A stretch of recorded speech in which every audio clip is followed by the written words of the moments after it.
안녕하세요. 오늘 날씨마다 추운데 오시느라고 수고가 많으셨습니다. 같이 기도하겠습니다. 우주와 그 가운데 있는 만유를 지으신 창조주 하나님 아버지, 저희를 지으시고 그리고 예수님의 피로 구원하여 천국 갈 수 있는 산 소망을 저희 가슴속에 부어주신 주님, 정말로 감사드립니다. 우리가 아무것도 모를 때에 주님께서 친히 살아계신 하나님을 말씀으로 그 많은 증거로 우리 앞에 보이시고 예수 그리스도를 통해서 저희가 평생 짓는 모든 죄를 예수님께 담당케 하여 예수 그리스도께서 저희들이 받을 저주와 심판을 대신하여 하나님의 공의를 이루시고 그 사실을 믿는 그 믿음을 의로 여기셔서 저희를 자녀 삼아주심도 더욱 감사합니다. 구원받은 이후에 저희를 주님이 역사하시고 항상 함께 거하시며 일하시는 주님의 몸된 교회 안에 두시고 저희를 양육하시며 갈 길을 늘 밝게 보여주시고 교회 안에 형제자매 서로 사랑하며 천성을 향해서 하나님께서 맡겨주신 그 복음을 전하는 사명을 함께 할 수 있도록 늘 또 인도하심도 감사드립니다. 전 세계 복음 들고 떠난 우리 선교사들, 그 가정들 주님께서 일일이 기억하시고 축복하시고 은혜로 채워주시며 영육간에 강건하여 이 코로나 시대에 굴하지 않고 주님의 복음을 전하며 선고할 수 있도록 도와주시고 함께해 주시옵소서. 이 어려운 시기 많은 제약과 또 어려움 가운데에도 저희들이 굴하지 않고 주님께서 맡겨진 사명을 다하는 저희들 될 수 있도록 늘 지혜와 총명을 허락해 주시옵소서. 오늘도 우리에게 마땅한 말씀으로 인도하여 저희들이 또 하나님을 더욱 가까이 하는 시간 되게 역사해 주시옵소서. 예수 그리스도 이름으로 기도드렸습니다. 아멘. 성경 요한 1서 2장을 찾겠습니다. 요한 1서 2장 15절부터 17절까지 요한 1서 2장 15절부터 17절까지 이 세상이나 세상에 있는 것들을 사랑치 말라. 누구든지 세상을 사랑하면 아버지의 사랑이 그 속에 있지 아니하니 이는 세상에 있는 모든 것이 육신의 정욕과 안목의 정욕과 이생의 자랑이니 다 아버지께로 쫓아온 것이 아니요 세상으로 쫓아온 것이니라. 17절은 같이 읽겠습니다. 이 세상도 그 정욕도 지나가되 오직 하나님의 뜻을 행하는 이는 영원히 거하느니라. 이 말씀대로 이 세상도 또는 세상에 있는 이 모든 것, 사람들이 추구하는 이런 모든 것도 다 지나갑니다. 다만 하나님의 뜻을 행하는 일은 영원히 거하느니라. 저희들은 이 짧은 이 세상을 살다가 영원한 세상에 가서 또 영원히 함께 살 그런 형제 자매며 또 하나님의 백성이며 하나님의 자녀입니다. 지난 주간에 중집회를 해서 또 새로운 분들이 하나님의 말씀을 깨닫고 구원을 받고 아마 이 자리에 또 많이 참석했으리라고 봅니다. 그래서 오늘은 하나님의 뜻이라고 하는 제목을 가지고 말씀을 같이 상고해 보고 싶습니다. 그 마지막 말씀으로 오직 하나님의 뜻을 행하는 이는 영원히 거하느니라 라고 말씀하셨는데, 우리 한국 사람들도 보면 고조선 시대에 살던 그 사람들 지금 하나도 없고, 삼국시대에 살던 사람, 고려시대에 살던 사람, 조선시대에 살던 사람도 하나도 없습니다. 다 지나갔습니다. 이 세상에 어떤 뭔가를 잡으려고 아리동바리동 하면서 살던 그 사람들도 다 지나갔습니다. 저희들도 언젠가는 이 세상을 떠나, 이 세상은 지나가고 이제 하나님이 우리에게 약속하신 그 기업, 영원한 세상, 영생 복락을 누릴 수 있는 그곳에 도달하게 될 것입니다. 그래서 우리의 어떤 인생은 이 세상에서의 사람들이 추구하는 그런 사람들처럼 이 세상에 나의 모든 것을 걸고 세상에서 성공해가지고 영광을 누리며 사는 그 삶의 그 이상, 그거 이상 하나님께서 우리에게 해주신 그 뜻은 하나님의 형상대로 지음을 받은 우리가 구원함을 받아서 천국에 들어가고 하나님과 함께 천국에서 영원히 영광을 누리며 사는 것이 하나님의 뜻이기 때문에 하나님의 뜻에 내 인생의 목표를 거기에다가 두고 살아가는 것이라고 말씀을 드릴 수 있습니다. 다윗은 벌써부터 이것을 알았습니다. 그래서 하나님의 뜻을 어떻게든지 알려고 노력을 했던 것입니다. 우리가 올바른 삶을 산다면은 내가 어느 방향으로 가는 건지, 내가 무엇을 위해서 사는지 이것을 분명히 알아야 목표가 세워지고 그리고 그 방향을 향해서 가는 것이죠. 사람들은 인생을 항해에 비유합니다.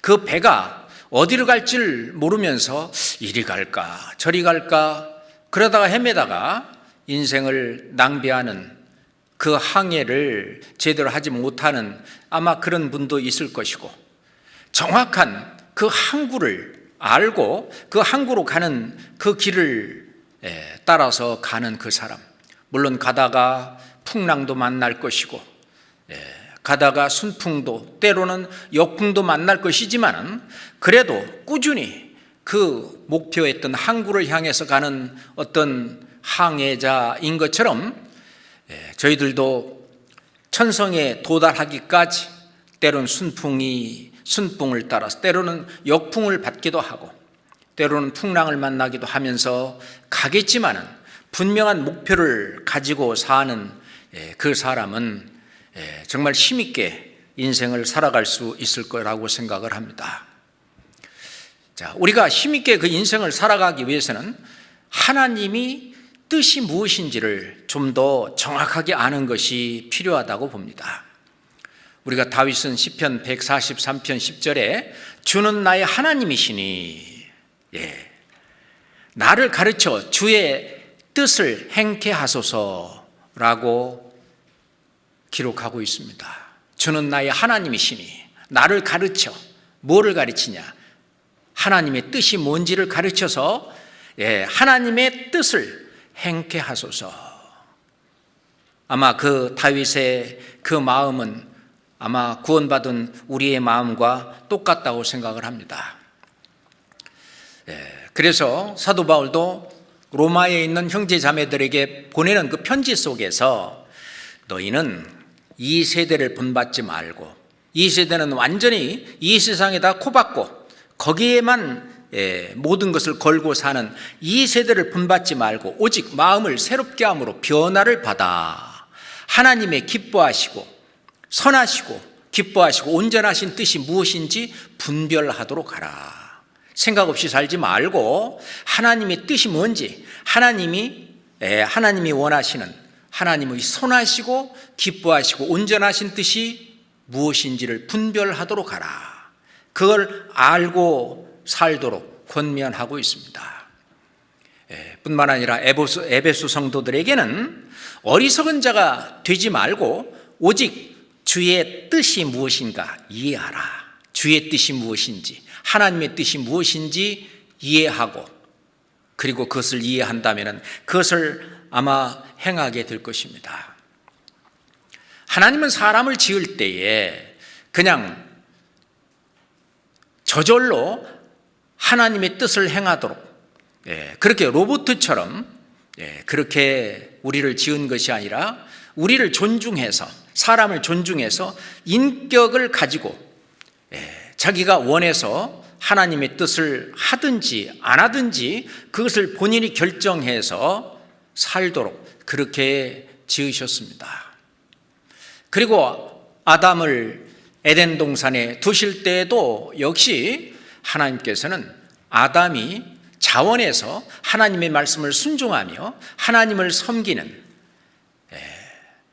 그 섬김을 받기를 원하셨습니다.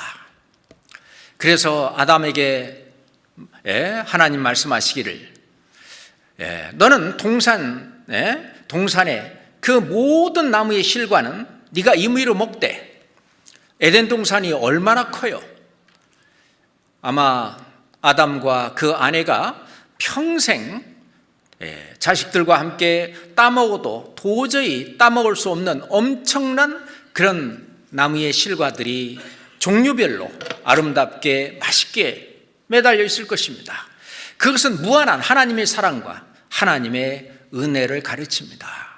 그래서 사람은 하나님의 사랑과 은혜를 받고 살아야 올바른 삶을 살 수 있다고 하는 걸 보여주는데, 그 하나님의 사랑을, 그 은혜를 감사할 줄 알고 그것에 대한 은혜에 대한 보답이 하나님을 자기가 자원해서 하나님 말씀을 순종하고 그리고 하나님을 사랑하는 것입니다. 그래서 그렇게 하는지 안 하는지 한 가지 시험을 했던 거예요. 네가 동산에 있는 각종 나무의 실과는 네가 임의로 먹되, 동산 중앙에 있는 선악을 알게 하는 나무의 실과는 먹지 마라. 먹는 날에는 네가 정령 죽으리라 라고 말씀을 하셨는데, 자, 그 많은 은혜와 사랑이 있는 그것을 누리면서 그 하나님에게 감사하는 것은 단 하나, 동산 중앙에 있는 선악을 알게 하는 나무의 실과, 선악과를 먹지 않는 것입니다. 그 다른 거 먹을 것이 그렇게 많이 있는데 굳이 그것을 쫓아가서 따먹을 필요는 아마 없었을 텐데, 마귀가 그것을 이용해서 사람의 마음을 뒤틀어 놨습니다. 여자를 꼬드겨 가지고 결국 먹게 하고, 결국 여자를 통해서 남편 아담에게도 먹게 하고 말았습니다. 결국 하나님의 그 엄청난 사랑과 은혜를 배반하고 배신하고 오히려 마귀의 말을 따랐던 것입니다. 하나님에 대한 불신의 결과였습니다. 하나님은 사랑의 하나님이시기도 하지만은 결국 하나님의 사랑을 배척하고 배신하고 저버리고 결국 하나님의 말씀을 불순종했을 때에는 하나님의 공의가 임합니다. 그 공의가 바로 네가 먹는 날에는 정령 죽으리라 라고 미리 경고했고 말씀했음에도 불구하고 결국은 아담은 그 결과에 빠지고 말았습니다. 그래서 동산 중앙에 실은 생명나무와 선악을 알게 하는 나무가 옆에 같이 있었는데, 선악을 알게 하는 나무의 실과를 먹었기 때문에 하나님께서 이제 영생하는 나무, 영생의 영생과를 따먹고 영생할까 봐 하나님께서 너는 자격이 없어. 그래서 두루 도는 화염곰과 그리고 그룹들이 그 생명나무의 길을 지키게 하시고, 이제 에덴 동산을 만든 그 목적이 사라졌기 때문에 이제 에덴 동산에서 아담과 하와를 쫓아냈습니다. 한번 하나님과 하나님의 그 말씀을 배신했던 그 배신은 자기의 어떤 행동으로도, 자기의 어떤 노력으로도, 자기의 어떤 걸로도 그 죄에 대한 그 회복을 할 수가 없는 거예요. 왜냐? 네가 먹는 날에는 정령 죽으리라. 죄의 삭은 사망이었기 때문에 그렇습니다. 그래서 아담과 하와를 내쫓을 때에도 가죽옷을 지어 입히시니라. 아담과 하와의 죄를 대신해서 짐승에게, 아마 양이겠죠? 그 양에게 그 죄를 전가시키고 대신케 하고 그 죄값으로 피 흘려 죽음으로 말미암아 아담과 하와의 죄를 이제 용서하시고 그리고 가죽옷을 지어 입히시고 내쫓았던 것입니다. 그리고 이제 그 아담과 하와의 그 아들들이 태어났는데 그 대표가 바로 가인과 아벨이죠. 가인과 아벨도 이제 하나님과 올바른 관계를 맺고자 서로 제사를 드리기로 했는데, 가인은 어떤 자기 열심으로, 자기 노력으로 어떤 마음이야 하여튼 하나님한테 어떻게 해보려고 아주 최선을 다해서 농사짓는 이 가인은 자기의 농산물 중에서 가장 좋은 걸로 드렸고, 자기의 어떤 열심, 노력, 그걸로는 죄를 해결할 수가 없었던 겁니다. 그렇지만은 아벨은 아담과 그리고 하와의 엄마 아빠가 해주시는 그 말씀을 듣고, 이 죄의 문제는 죄의 삭은 사망이기 때문에 하여튼 죽어야 되는구나. 하나님은 우리를 긍휼히 여기시고 불쌍히 여기셔서 대신 죽는 것을 허락하셨구나. 그래서 그 양 새끼를 잡아가지고 피 흘려 죽으면서 피 흘려 죽인 그 양을 제사의 제물로 드리면서 하나님, 저희 죄 때문에 이 양이 대신 피 흘려 죽었습니다. 이것을 보시고 저를 받아주시옵소서. 그 믿음으로 드린 그 제사, 그렇기 때문에 하나님 앞에 나아가는 모든 인류는 자기의 행위나 자기의 열심이나 자기의 노력으로 갈 수는 없다는 것을 벌써부터 보여주셨고, 오로지 하나님이 대신해 주신 그 사랑, 그 은혜, 그것을 믿음으로 간다고 하는 것을 표본으로 우리에게 보여주신 것입니다. 자, 히브리서 11장을 보겠습니다. 히브리서 11장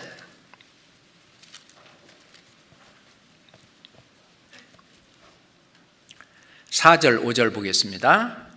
믿음으로 아벨은 가인보다 더 나은 제사를 하나님께 드림으로 의로운 자라 하시는 증거를 얻었으니 이는 그 예물에 대하여 증거하심이니라. 저가 죽었으나 그 믿음으로써 오히려 말하니라. 하나님이 그 예물에 대해서 증거하심이라. 그 예물은 바로 피 흘려 죽은 양새끼였습니다. 너희 죄 때문에 이렇게 대신 피 흘려 죽었다고 하는 그 사실을 믿고, 그리고 하나님의 자비를 구하고 나아간 아벨의 그 제사를 하나님이 불로서 연락하셨습니다. 그것은 아벨이 무슨 행위로 드린 것이 아니라 완전히 믿음으로 드렸던 제사입니다. 그로 말미암아 의로운 자라 하는 증거를 받았는데, 그로 말미암아 하나님 앞에 천국 갈 수 있는 이제 자격을 얻게 되었습니다. 믿음. 그리고 믿음으로 이제 구원을 받은 다음에는 에녹처럼 5절에 믿음으로 에녹은 죽음을 보지 않고 옮기었으니 하나님이 저를 옮기심으로 다시 보이지 아니하니라. 저는 옮기우기 전에 하나님을 기쁘시게 하는 자라 하는 증거를 받았느니라. 이 에녹도 창세기 5장 24절에 보면 에녹이 하나님과 동행하더니 하나님이 그를 데려가심으로 세상에 있지 아니하니라. 에녹은 산채로 하나님께 들려 올라갔습니다. 이제 우리 같은 공중에 들려 올라가는 것에 대한 예표가 될 수 있죠. 그런데 그 에녹은 믿음으로 하나님과 동행했다. 하나님과 동행했다는 말이 하나님을 기뻐하시는 자라 하는 증거를 받았다고 하는 것입니다. 우리가 믿음 그러면은 구원받는 믿음만이 믿음이 아니라 바로 구원받는 믿음이 있고 믿음에서 믿음으로 이르느니라 하는 말씀처럼 구원받는 믿음에서 이제 그 믿음을 가진 사람이 그 믿음을 따라서 살아서 하나님을 기쁘시게 하는 생활을 하는 그 믿음이 있어요. 그래서 6장 봅시다. 6절 믿음이 없이는 기쁘시게 못하나니 하나님께 나아가는 자는 반드시 그가 계신 곳과 또한 그가 자기를 찾는 자들에게 상 주시는 이심을 믿어야 할지니라. 앞에 반드시 그가 하나님이 계신 것을 믿는 그 믿음은 구원받는 믿음이라면 자기를 찾는 자들에게 상 주시는 이심을 믿어야 할지니라. 그것도 믿음이에요. 그 믿음으로 행하는, 그 믿음으로 나머지 생애를 살아가는 그것도 믿음입니다. 우리가 신앙생활이라고 하는 것을 그냥 순수한 우리말로 한다면 믿음 생활이죠. 그러니까 구원받은 사람은 아벨처럼 이렇게 예수 그리스도께서 우리 죄를 대속하신 그 놀라운 은혜, 그 사랑을 믿는 믿음을 가지고 그리고 그 믿음에서 이제 하나님과 동행하며 하나님을 기쁘시게 하는 그 삶을 사는 믿음으로 가는 것이, 그것이 하나님의 뜻이라고 하는 것입니다. 하나님이 주시고자 하는 큰 두 가지 은혜가 있는데 첫 번째가 구원이죠. 두 번째가 영광입니다. 하나님은 영광 속에 계신 분이기 때문에 하나님의 그 영광을 우리에게도 주시면서 천국에서 함께 그 영광을 누리시기를 원하십니다. 우리가 천국에 가지도 못하면서 영광을 누릴 수는 없죠. 그래서 천국에 가기 위한 그 예수 그리스도께서 우리에게 베풀어 주신 그 은혜를 믿는 믿음, 그래서 하나님의 자녀가 된 우리는 또한 여기 있는 에녹처럼 하나님을 기쁘시게 하는 자라 하는 증거를 받는 그 믿음의 생활을 또한 해야 될 것입니다. 아벨이 이제 구원을 받고 났을 때 이제 악한 자 마귀가 이 가인에게 역사해서 아벨을 쳐 죽였습니다. 하나님이 대신 셋을 주셨고 그 믿음의 그 어떤 신앙의 그 믿음이 계속 이어져 왔는데 그 셋의 후손들이 이 가인의 후손들하고 섞이면서 완전히 세상에 물들고, 그래서 온전한 그런 신앙생활, 온전한 어떤 믿음, 결국은 하나님을 떠나고 믿음을 버리고 하는 삶이 이제 계속됐습니다. 그래서 창세기 6장에 가서 이제 하나님께서 죄악이 세상에 꽉 차 관영함과 하나님을 떠나는 것부터가 죄 시작이죠. 자, 하나님을 떠나면 죄하고 가까워지고 하나님과 가까워지면 죄하고는 멀어지는데 이제 하나님과 멀어지니까 이제 죄하고 가까워서 이 세상의 죄악이 관영함과 꽉 찼어요. 하나님께서 이 죄를 심판하지 않을 수가 없었습니다. 그런데 그때 당대에 노아만이 오로지 하나님의 그 은혜를 믿는 그 믿음으로 말미암아 하나님과 동행하는 삶을 살고 있었습니다. 그래서 하나님께서 노아를 들어서 그 가족을 구원하시고 방주를 짓게 하시고 셈, 함, 야벳을 통해서 그 이 세상을 다시 시작을 하셨습니다. 그런데 처음에는 하나님을 잘 섬기고 하다가 또 이제 세상 속에 빠지다 보니까 이제 다시 하나님도 잊어버리고 우리 이름을 내고 이제 그 시날 땅, 그 지금 메소포타미아 문명을 이뤘던 지금 이라크의 그 평원, 그 옥토가 쫙 있는 그곳에 우리 이름을 내고 하나님 없이 한번 살아보자 해서 바벨탑을 쌓을 때 하나님께서는 이 땅에 충만하고 이렇게 흩어져서 번성하라고 했는데 하나님을 대적하고 불신하고 결국은 하나님이 그 바벨탑을 쌓는 것을 중지시키기 위해서 언어를 혼잡게 해서 지금 이런 외국어가 생긴 거죠.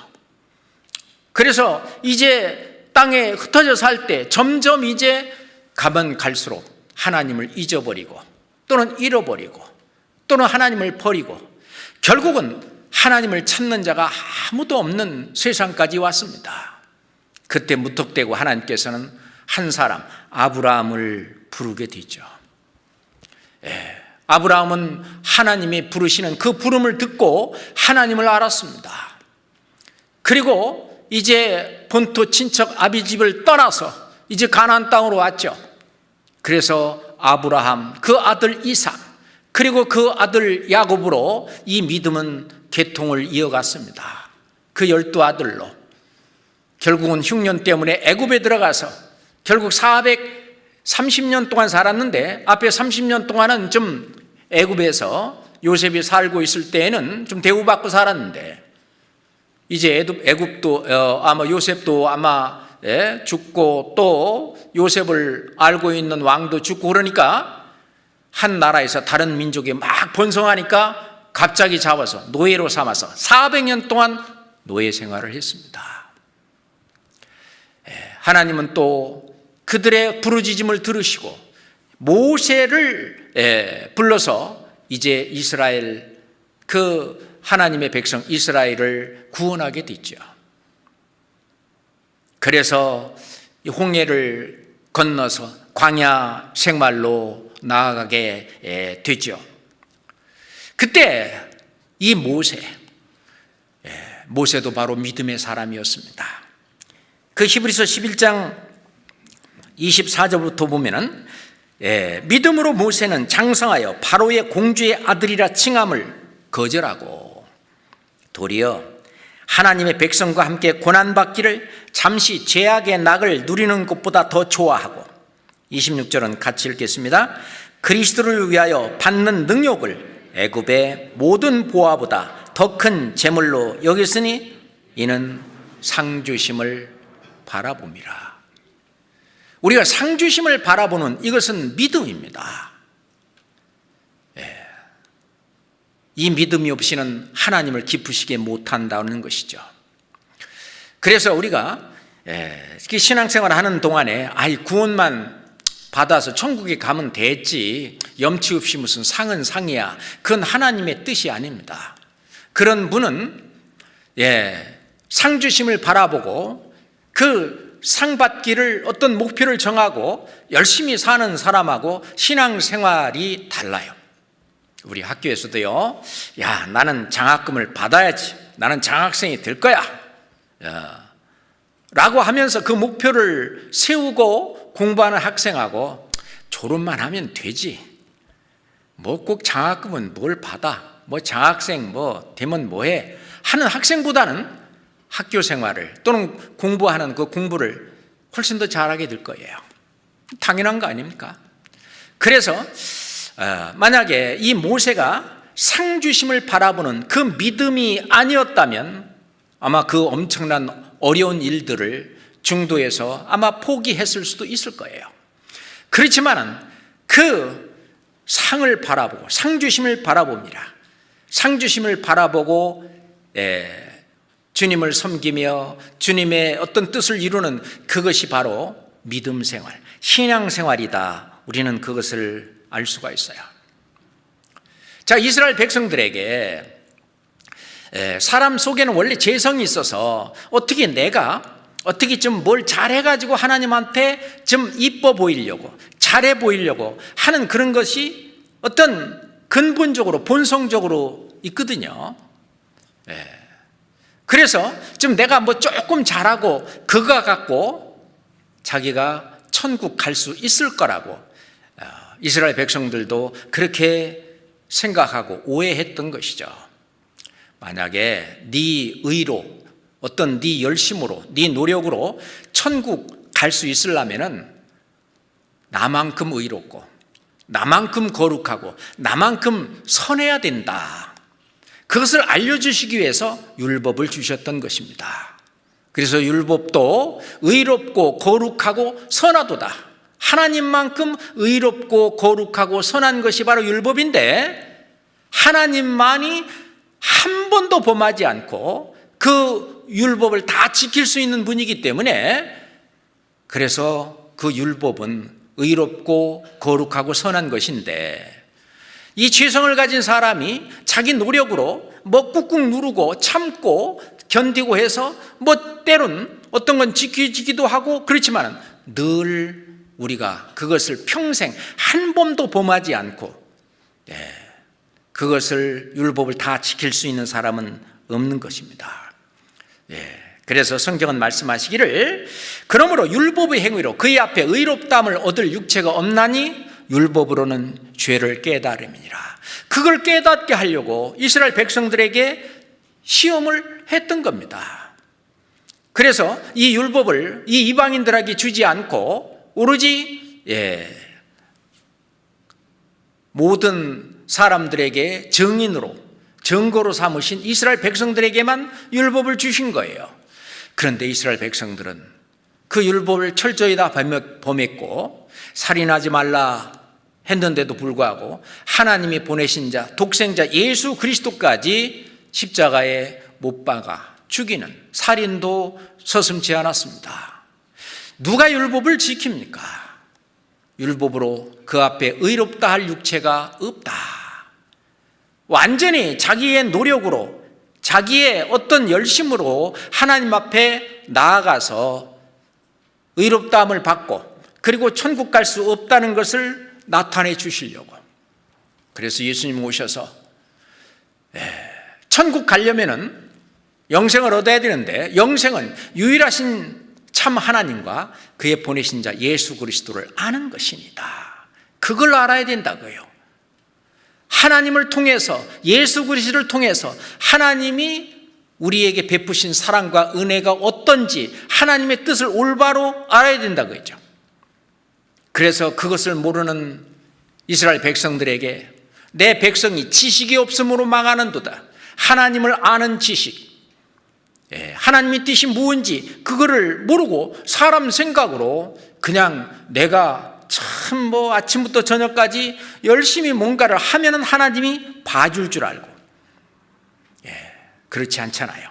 그래서 사도 바울도 선교 다니면서 평생 전한 것이 뭐냐? 내가 유대인과 헬라인들에게 하나님께 대한 회개와 주 예수 그리스도에 대한 믿음을 증거한 것이다. 지금 우리 교회에서 하고 있는 것이 이것이 아닙니까? 우리가 전도 집회를 통해서 하나님께 대한 회개, 하나님께 대한 회개를 하려면 하나님이 어떤 분인지를 알아야 돼요. 유일하신 참 하나님이 어떤 분인지를 알아야 돼요.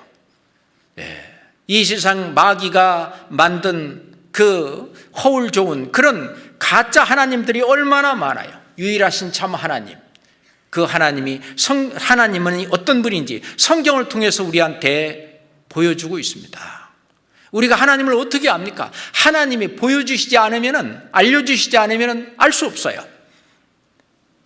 그것도 하나님께서 성경을 통해서 우리에게 하나님이 어떤 분인가 하는 것을 알려주시고, 그리고 원래 사람을 지으신 하나님의 목적이 이 지구에서 행복하게 잘 사는 그것이 목적이 아니라 이 세상의 모든 인간들이 구하는 그것들은 다 허무한 것이다. 솔로몬이 다 누려보고 나서 하는 말이, 솔로몬은요, 사람이 가지고 있는 힘이 그 지식, 지력, 그 다음에 권력, 그 다음에 돈을 갖고 하는 재력, 이런 세 가지 힘이 있다고 그러는데, 아마 이 세상 누구 못지않게 이것을 다 누려본 솔로몬이 전도서를 통해서 헛되고 헛되며 헛되고 헛되니 모든 것이 헛되도다. 바람을 잡으려는 것과 같다. 벌거벗고 왔다가 벌거벗고 간다. 이 세상은 물론 그렇다고 해서 이 세상을 그냥 아무렇게 살아라는 뜻이 아니죠. 이 세상에서 모든 것을 잡으려고 하는 것은 진짜 헛되고, 이 세상에서 정말 우리한테 원하시는 하나님의 뜻은 구원을 받고, 그리고 하나님의 자녀가 된 그런 존재로는 에녹처럼 하나님과 동행하며 하나님을 기쁘시게 하는 삶을 살면서 상급을 쌓는 그 믿음 생활을 하라는 것입니다. 그러잖아요. 그래서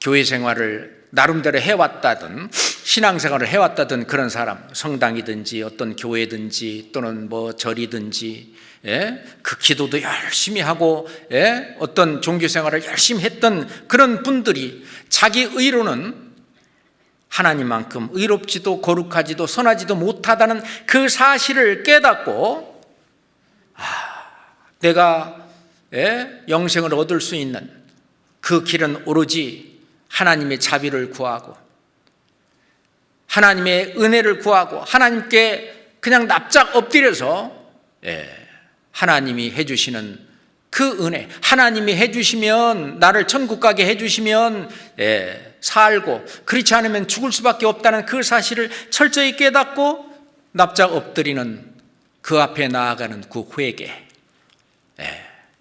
그래서 하나님은 예수 그리스도를 보내시기 전에 먼저 세례 요한을 보냈던 것입니다. 세례 요한을 보낼 때에 하나님을 믿지도 않는 그런 이방인들에게 보낸 것이 아니라 하나님을 잘 믿는다고 아주 자타가 공인하는 그 이스라엘 백성들한테 세례 요한을 보냈던 것입니다. 세례 요한의 외치는 소리를 회개하라, 천국이 가까웠느니라. 다시 말해서 여러분들은 아직 천국 못 갔다 그거예요. 그러니 회개하라. 지금 현재 방법으로는 천국 못 간다는 것을 하나님 앞에 틀림없이 그 앞에 하나님 앞에 자인하고 하나님의 자비, 이제 내 뒤에 오시는 그 분이 우리의 모든 문제를 다 해결해서 천국 갈 수 있도록 다 해주시는 그 은혜, 그 사랑을 깨닫고 천국 오는, 그래서 지금 현재 방법으로는 안 된다. 그래서 종교 생활을 하는 그 사람들에게는 그 열심히 했지만 그 방법대로 안 된다는 걸 알고 그걸 버리고 돌아서는 것이 회개고, 또 종교 생활을 하지 못하고 내 나름대로 자기 철학으로 이렇게 살았던 사람은 내 철학으로 열심히 내 나름대로는 착하게 선하게 살고 다른 사람을 도와주고 이러면서 살았지만 그걸로도 안 되는구나 하고 하나님의 자비를 구하고 돌아서는 그것인지 회개입니다. 그래서 회개를 하게 하기 위해서 이제 세례 요한을 먼저 보냈던 거죠. 자, 사도행전 13장을 보겠습니다. 사도행전 13장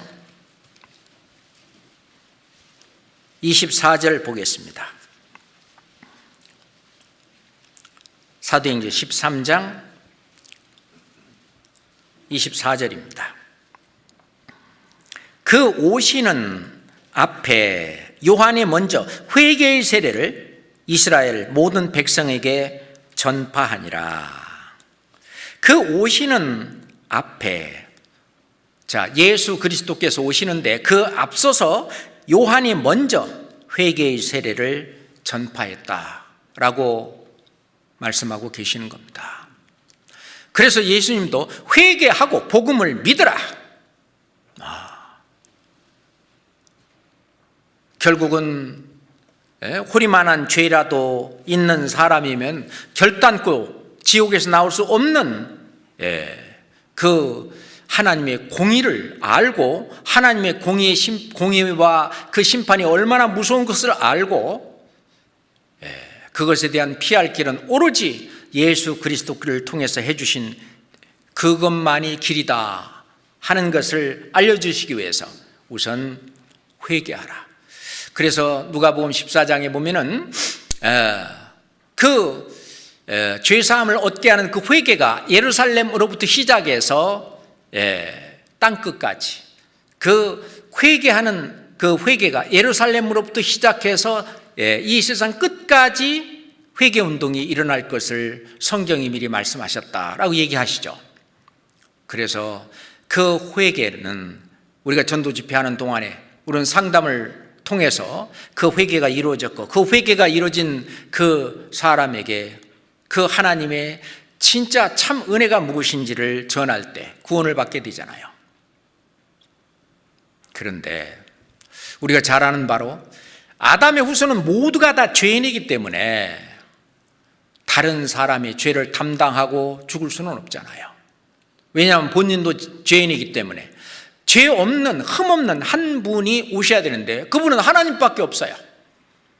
그렇기 때문에 하나님께서 하나님의 독생자 예수 그리스도를 이 땅에 보내신 것입니다. 그분은 구약의 이스라엘 백성들에게 주었던 율법을 다 지키신 분이에요. 그렇기 때문에 죄가 없으셔요. 죄를 지은 적이 한 번도 없으신 분이에요. 실제로 베드로전서 2장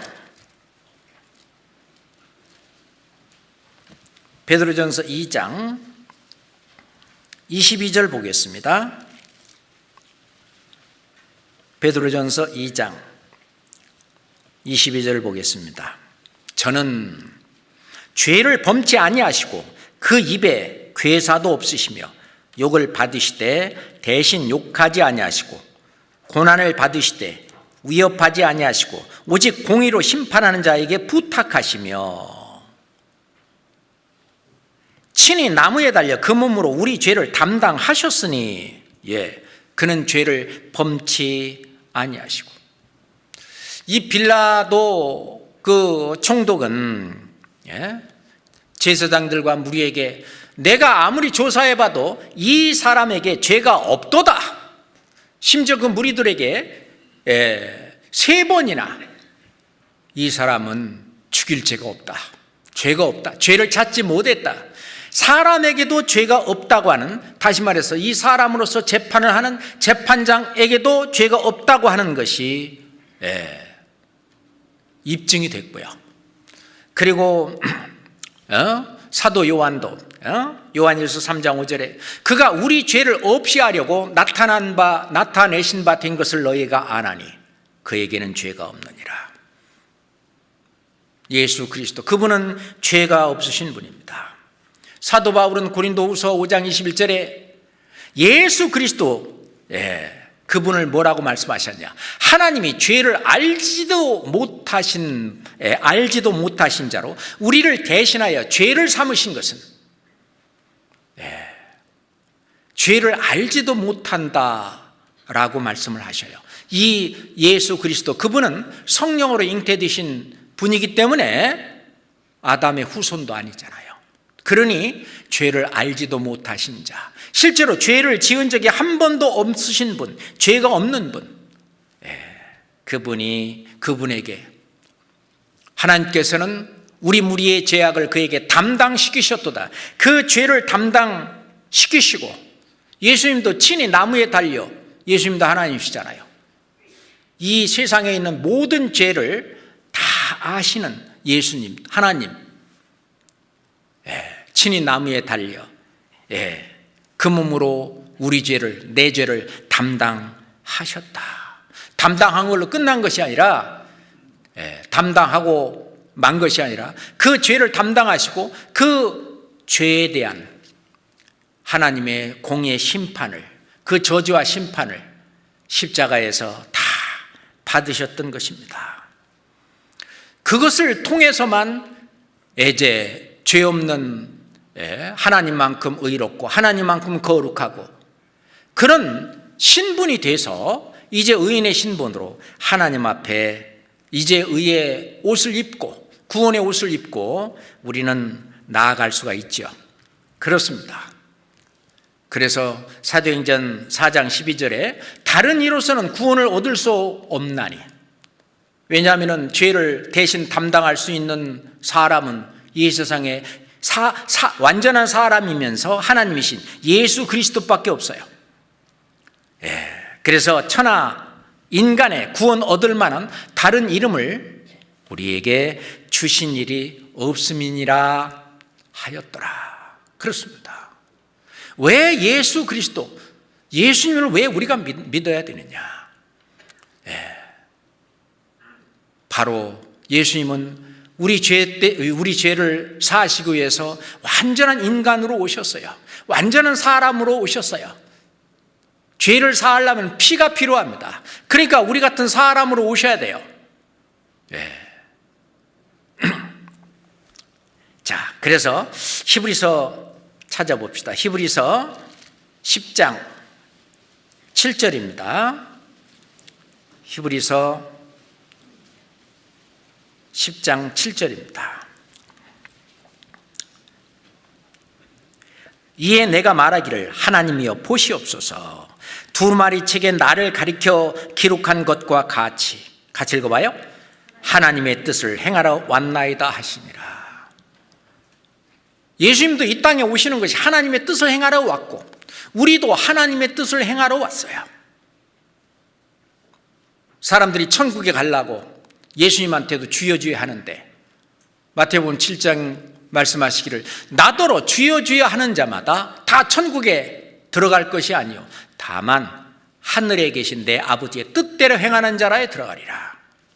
우리도 하나님의 뜻을 행하러 왔고, 예수님도 하나님의 뜻을 행하러 왔어요. 예수님에 대한 하나님의 뜻은 우리의 죄를 없애주시는 일입니다. 그것이 하나님의 뜻을 행하는 것이죠. 성경 갈라디아서 1장 4절 봅시다. 갈라디아서 1장 4절입니다. 갈라디아서 1장 4절입니다. 천천히 같이 읽겠습니다.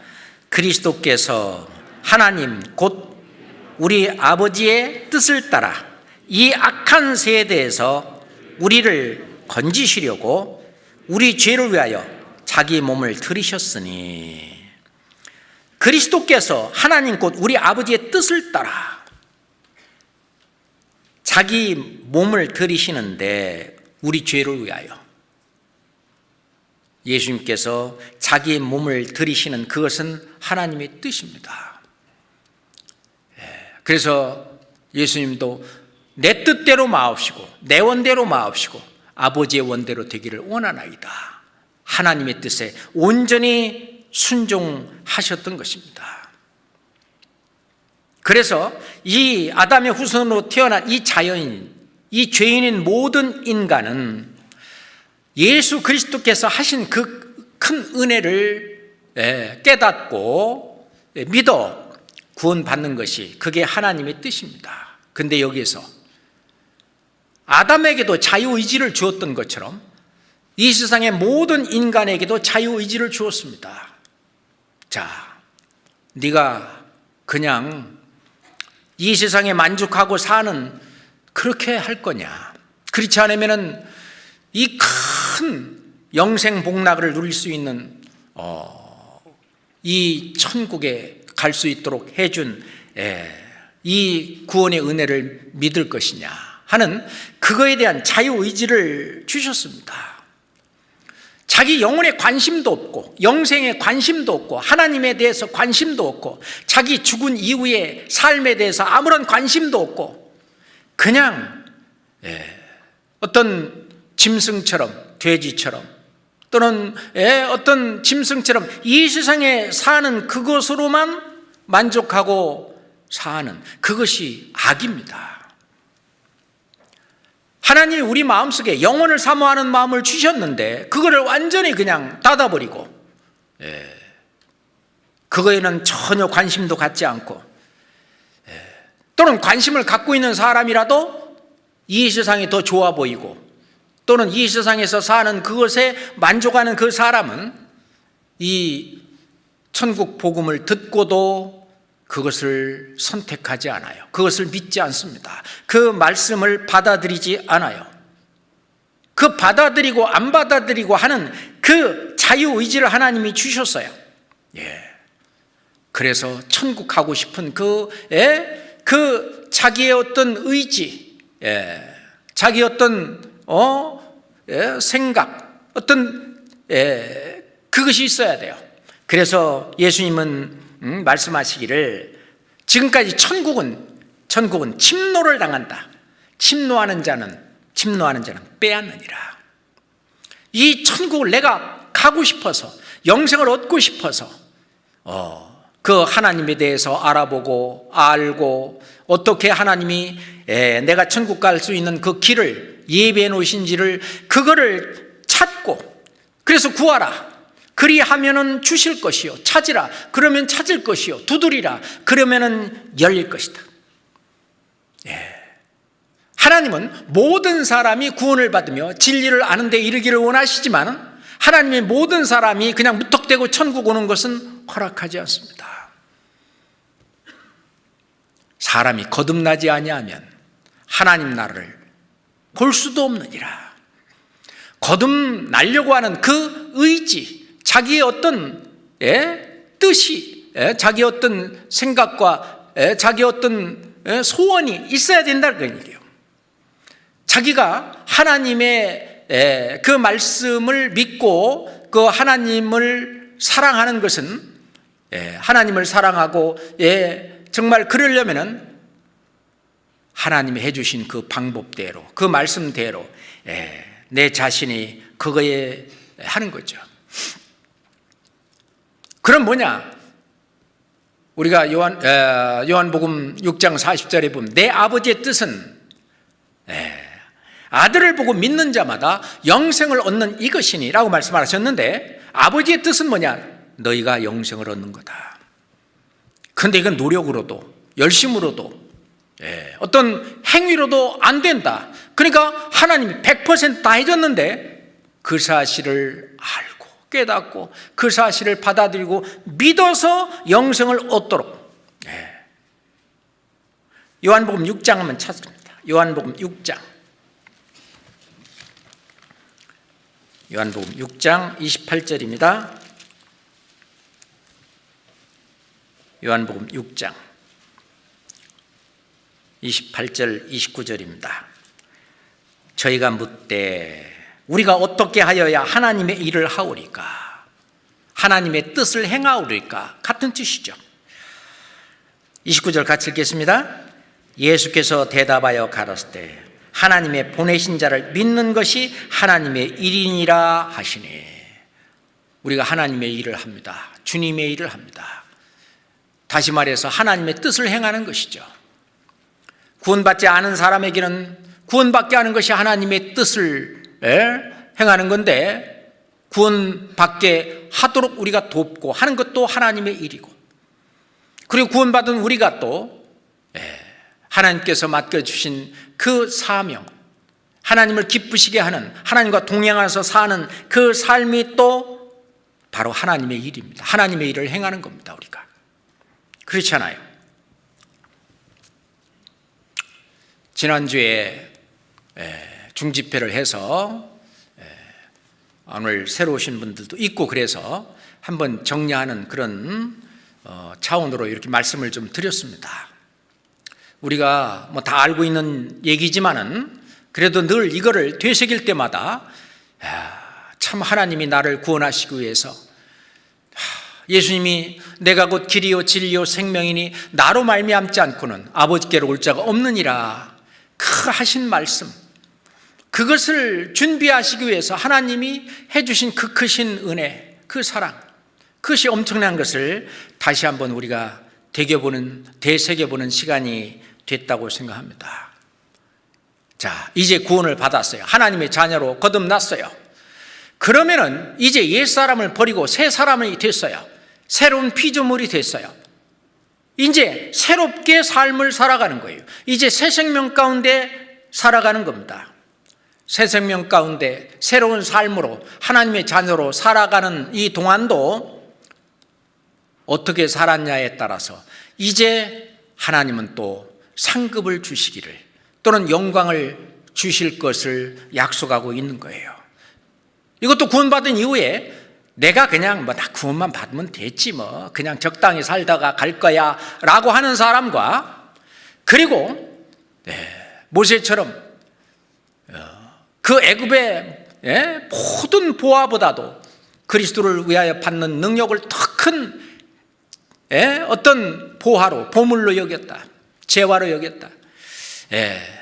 그러면서 상주심을 바라보고 사는 그런 삶, 그게 이제 하나님의 뜻입니다. 사도 바울은 그 표대를 향해서 내가 달려간다고 그랬어요. 달려간다. 걸어가는 것도 아니고 내가 그 일을 위해서 달려간다. 우리가 달려봤자 몇십 년밖에 못 달립니다. 그렇죠? 그런데 이것은 그 하나님의 뜻은 뭐냐?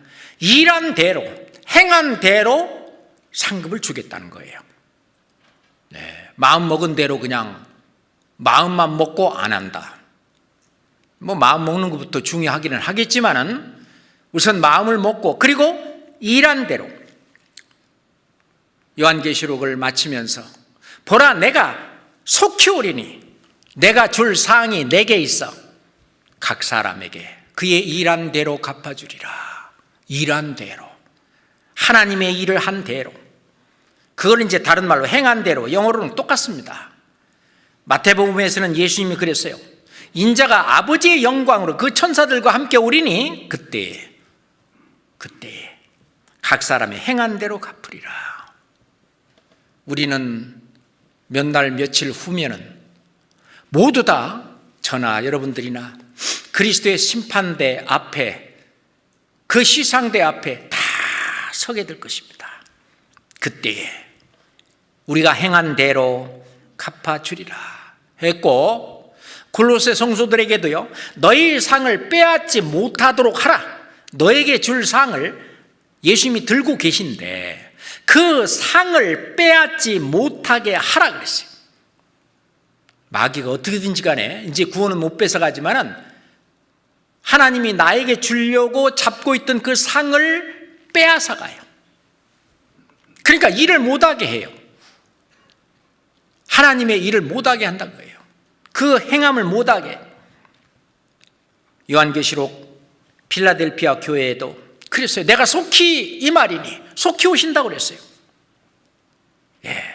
네가 가진 것을 굳게 잡아 아무나 네 면류관을 빼앗지 못하도록 하라. 면류관, 상급이죠. 영광입니다. 이 영광은 영원합니다. 우리의 구원도 영원한 구원이죠. 예수 그리스도는 영원한 구원의 근원이 되셨고 우리의 이 영광도 영원한 영광입니다. 우리는 이것을 가볍게 여겨서는 안 될 거라고 생각합니다. 그렇죠? 그것이 믿음인데요, 믿음이 없이는 기쁘시게 못하나니 하나님께 나아가는 자는, 우리는 지금 매일매일 하나님께 나아가고 있어요. 하나님께 나아가는 자는 반드시 그가 계신 것과 또한 자기를 찾는 자들에게 상 주시는 이심을 믿어야 할지니라. 그것도 믿음입니다. 그래서 빌립보서 2장 13절에 너희 안에서 행하시는 이는 하나님이시니, 지금 이 자리에서도요, 우리 교회 안에서도 하나님이 행하시잖아요. 자기의 기쁘신 뜻을 위하여 너희로 소원을 두고 행하게 하시나니. 이제 구원받은 우리의 소원은 뭡니까? 주님께서 그렇게 우리에게 주시기를 원하시는 그거 받는 것이 소원이잖아요.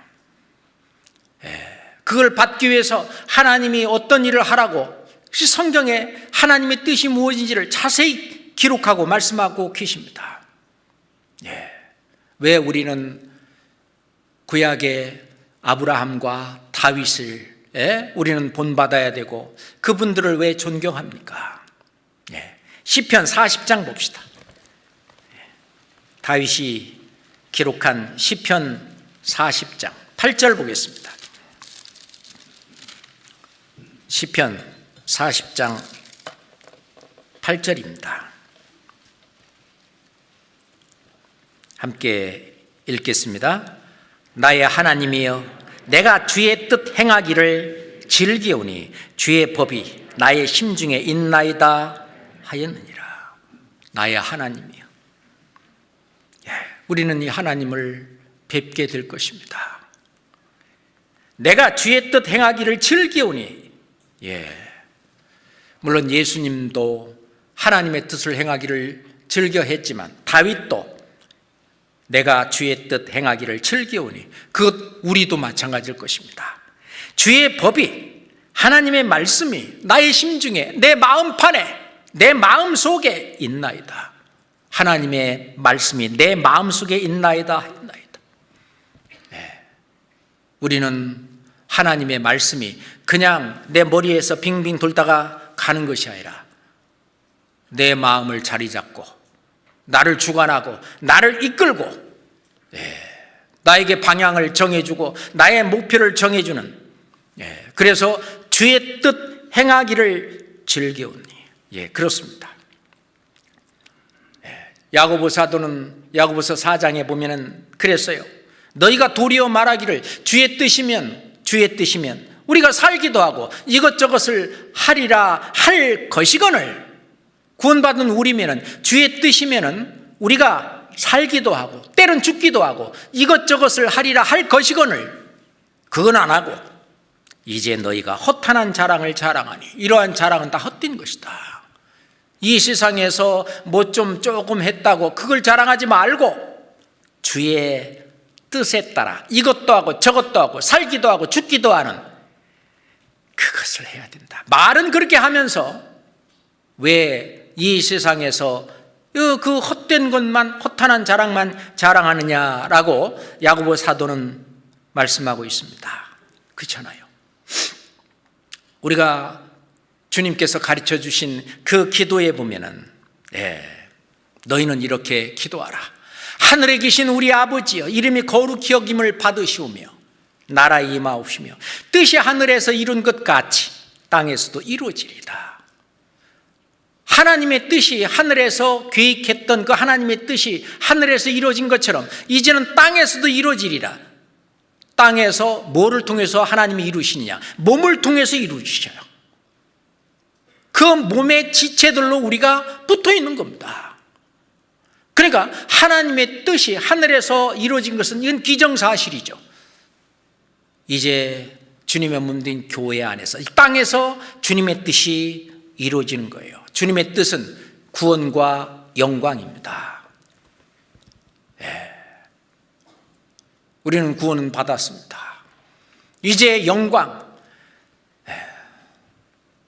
이 영광은 우리가 앞으로 어떻게 사느냐에 따라서 하나님의 뜻을 좇아서 사는 이게 얼마나 중요한지, 사도들은 다윗에 대해서 말하기를 다윗은 당시에 하나님의 뜻을 좇아 섬기다가 잠들어 그 조상들과 함께 묻혔다고 그랬어요.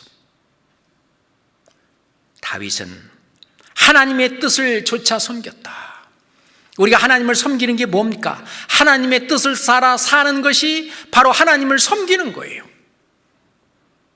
하나님을 우상처럼 어디다 모셔놓고 거기서 막 빌고 거기다 절하고 그게 하나님을 섬기는 게 아니잖아요. 그건 우상을 섬기는 사람들이나 그렇게 하는 것이죠. 우리가 하나님을 섬기는 것은 하나님의 뜻을 좇아 사는 것입니다. 그 뜻을 좇아서, 그래서 베드로 사도도요, 육체의 남은 때를 어떻게 사냐? 오직 하나님의 뜻을 좇아 육체의 남은 때를 살아라. 이제 다시는 사람의 정욕을 좇지 말고 이 세상에 있는 거, 거기다가 목표를 두고 살지 말고 하나님의 뜻을 좇아 육체의 남은 때를 살아라 그거예요. 각자 얼마나 남았을까요? 요즘은 100세 인생이다 그러는데, 만약 100세까지 사신다면 얼마나 살겠어요? 100세까지 사는 분도 그렇게 또 많지도 않잖아요. 각자 나는 80까지는 살 거야. 그런 다음 몇 년 남았을까요? 90까지 살 거야. 얼마나 남았을까요?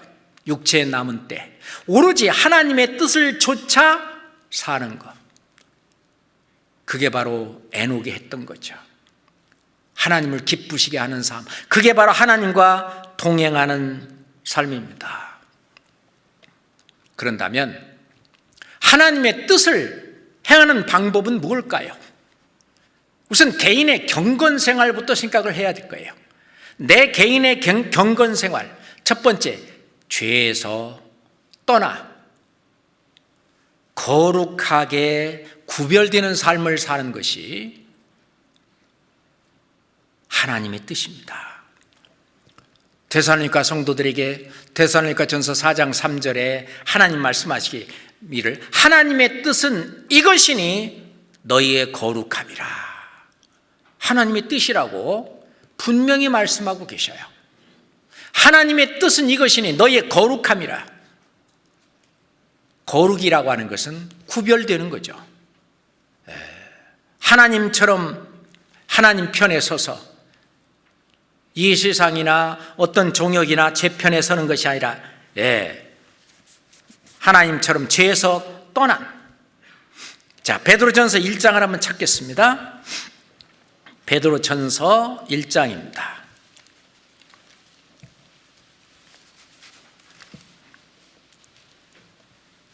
15절 16절입니다. 베드로전서 1장 15절 16절입니다. 하나님이 직접 하신다고 나에게 말씀한다고 생각하고 읽어보겠습니다. 오직 너희를 부르신 거룩한 자처럼 너희도 모든 행실에 거룩한 자가 되라. 기록하였으되 내가 거룩하니 너희도 거룩할지어다 하셨느니라. 이 기준이 엄청 높아요. 15절에 보니까 오직 너희를 부르신 거룩한 자처럼 그만큼 너희도 모든 행실에 거룩한 자가 되라. 아예 그냥 죄는 꿈도 꾸지 마라.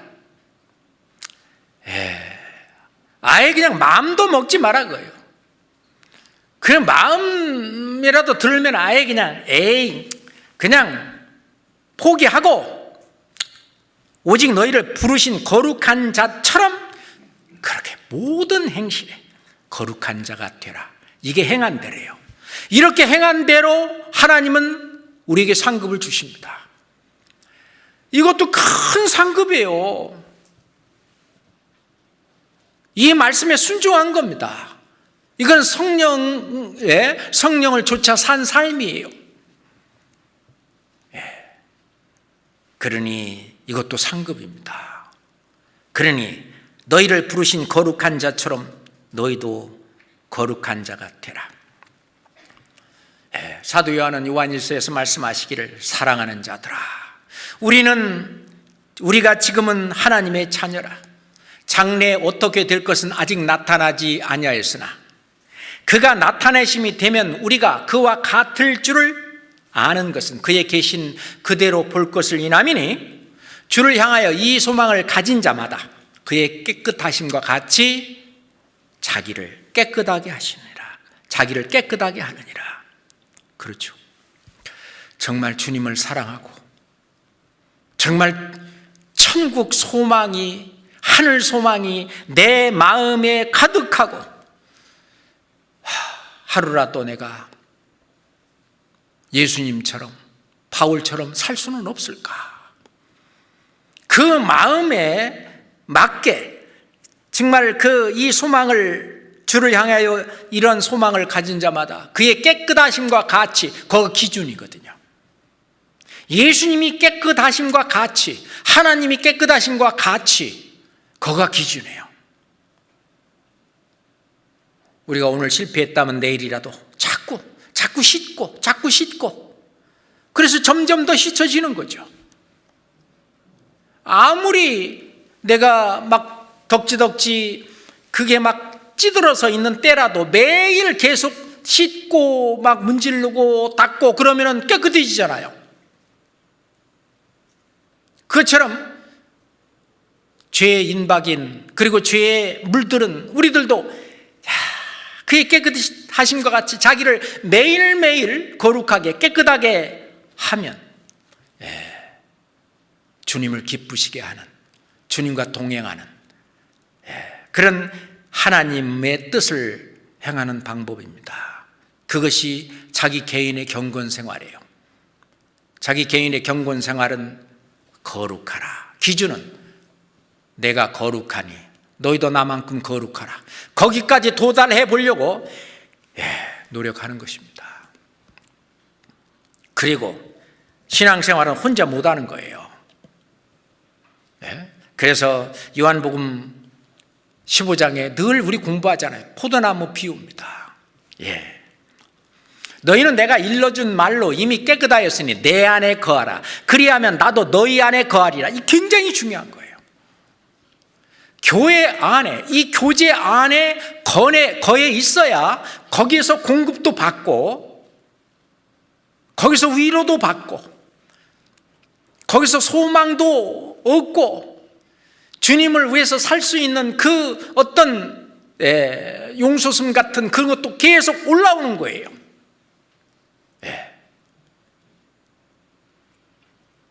그래서 깨끗하였으니 내 안에 거하라.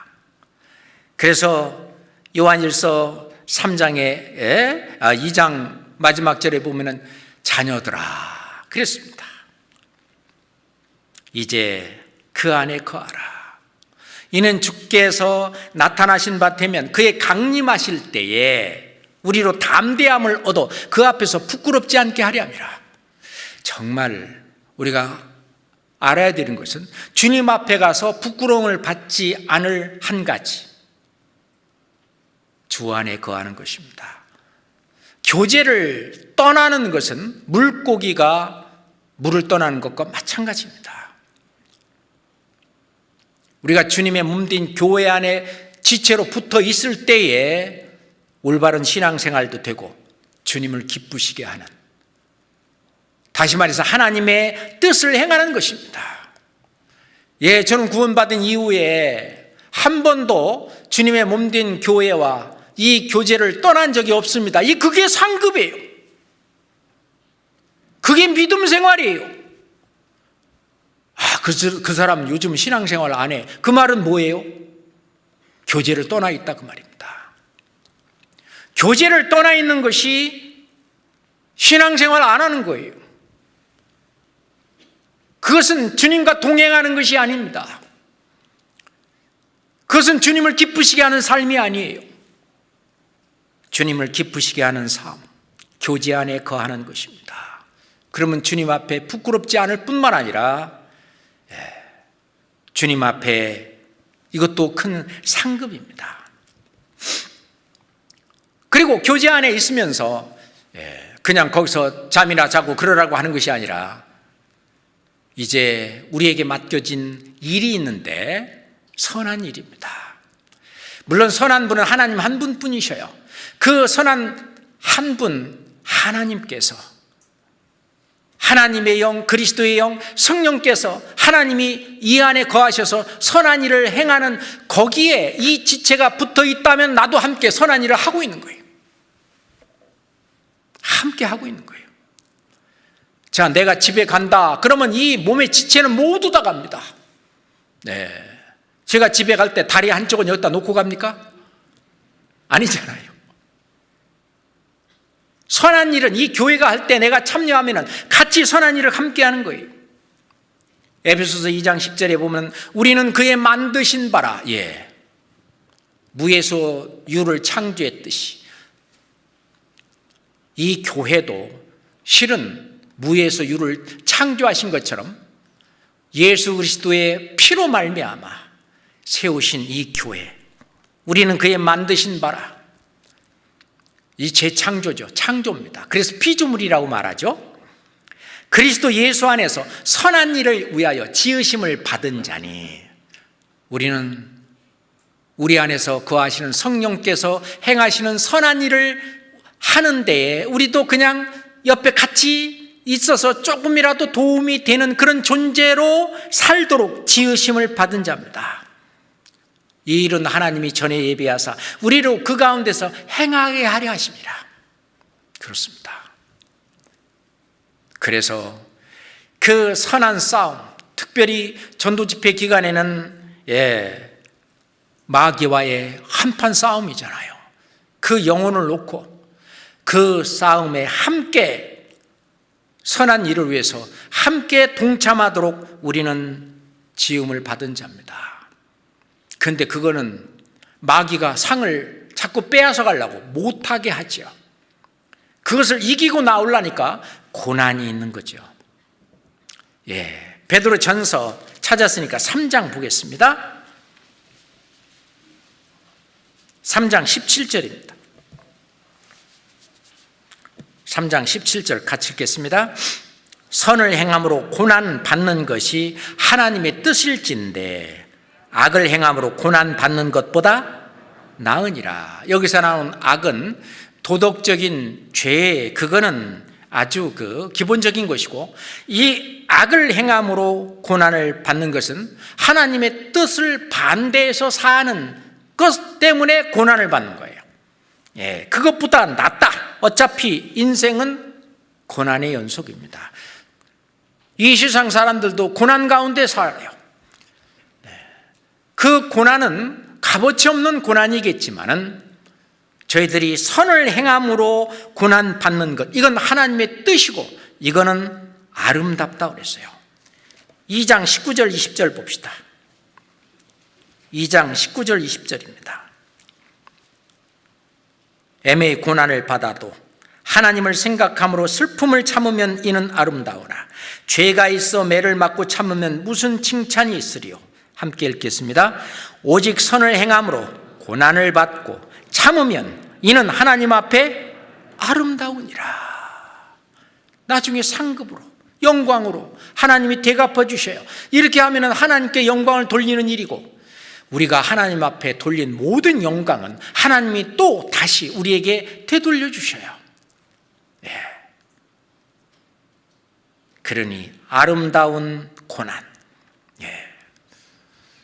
로마서에서는 그와 함께 영광을 받기 위하여 고난도 함께 받아야 될 것이니라. 그런데 함께라는 단어가 있어요. 그와 함께 영광을 받기 위하여 고난도 함께 받아야 할 것이니라. 우리가 고난 받을 때 그리스도의 영, 성령께서도 고난받는 우리를 도우시면서 함께, 우리가 고난 받을 때 함께 통참하십니다. 함께 하셔요. 그렇잖아요. 하나님의 뜻대로 살 때,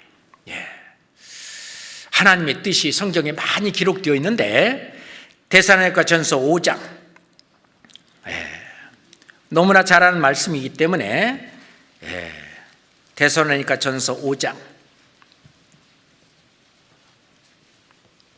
12절부터 18절까지, 이게 전부 하나님의 뜻입니다. 데살로니가 전서 5장 12절부터입니다. 형제들아, 우리가 너희에게 구하노니 너희 가운데서 수고하고 주 안에서 너희를 다스리며 권하는 자들을 너희가 알고. 이 중요합니다. 하나님은요, 교회 가운데 앞서 일하는 사람을 항상 세우시거든요. 그리고 그 세우시는 분을 돕는 동역자들을 또 주셔요. 모세를 세우시고 모세를 돕는 그런 동역자들을 주신 것처럼, 사도 바울을 세우시고 사도들을 세우시고 그 옆에 동역자들을 세우는 것처럼, 이 교회에도 하나님께서 앞서 일하시는 분들을, 사역자들을 세우시고 그리고 돕는 동역자들을 또 주셔요. 근데 이걸 알아야 돼요. 주 안에서 너희를 다스리며 너희를 권하는 자들을 너희가 알고 저희 역사로 말미암아 사랑 안에서 가장 귀히 여기며, 귀히 여겨야 돼요. 너희끼리 화목하라. 또 형제들아, 너희를 권면하노니 규모 없는 자들을 권계하며 마음이 약한 자들을 안위하고 힘이 없는 자들을 붙들어주며 모든 사람에 대하여 오래 참으라. 화목하라. 오래 참으라. 15절, 삼가 누가 누구에게든지 악을 악으로 갚지 말게 하고 오직 피차 대하든지 모든 사람을 대하여 항상 선을 조치라. 선을 조치라. 항상 기뻐하라. 쉬지 말고 기도하라. 범사에 감사하라. 함께 읽어요. 이는 그리스도 예수 안에서 너희를 향하신 하나님의 뜻이니라. 이 하나님의 뜻을 행하는, 이렇게 살아가는 삶이 하나님을 기쁘시게 하는 뜻이에요. 그게 믿음 생활입니다. 믿음이 없이는 기쁘시게 못하나니 믿음을 좇아서 행하는 삶들입니다. 이것들이 다. 그게 하나님과 동행하는 삶이 되는 것입니다. 그렇지 않아요? 그래서 하나님의 뜻을 행한 후에 하나님은 우리에게 그 영광을 되돌려 주기로 약속하셨습니다. 그러니까 우리의 수고가 절대 헛되지 않고 냉수 한 그릇이라도 결단코 그 상을 잃지 않는다고 예수님이 친히 말씀하셨잖아요. 자, 히브리서 10장 보겠습니다. 히브리서 10장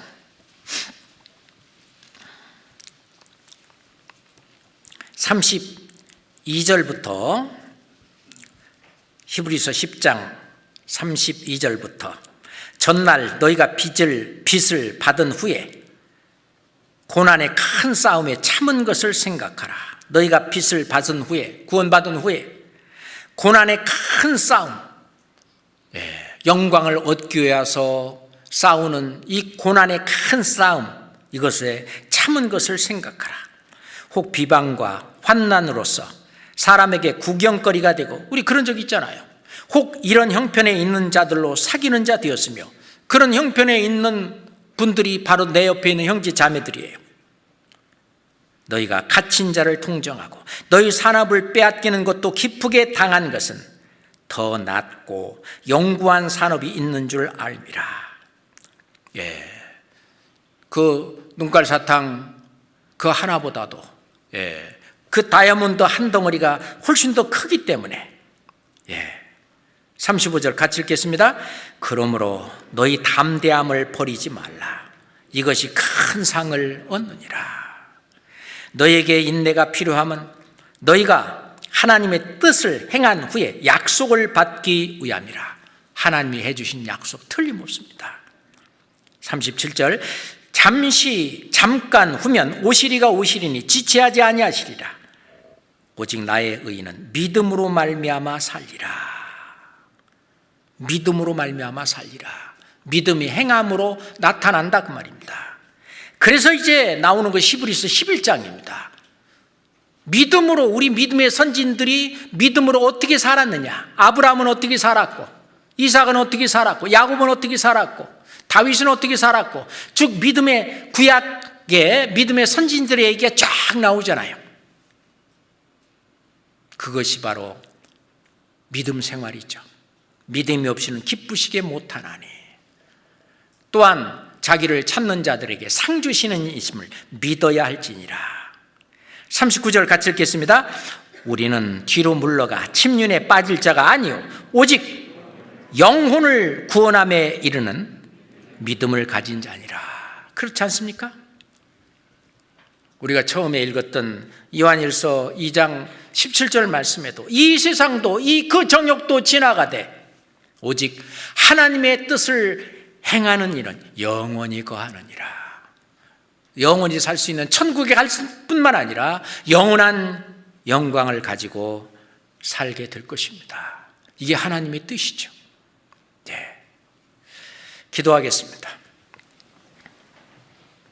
거룩하신 하나님 아버지, 우리가 하나님의 뜻을 좇아 하나님의 뜻대로 구원함을 받고 구원함을 받은 하나님의 자녀로서 또 하나님의 뜻대로 나머지 생애를 살다가 그리스도의 심판대 앞에 서기를 원합니다. 하나님, 저희 몸이 연약하고 저희 마음이 연약해서 때론 하나님의 말씀을 쳐버리는 수도 있지만 그때마다 말씀으로 교훈하시고 채찍하셔서 늘 에녹처럼 하나님을 기쁘시게 하며 하나님과 동행하는 믿음의 삶을 살 수 있도록 인도해 주시옵소서. 예수 그리스도 이름으로 기도드렸습니다. 아멘.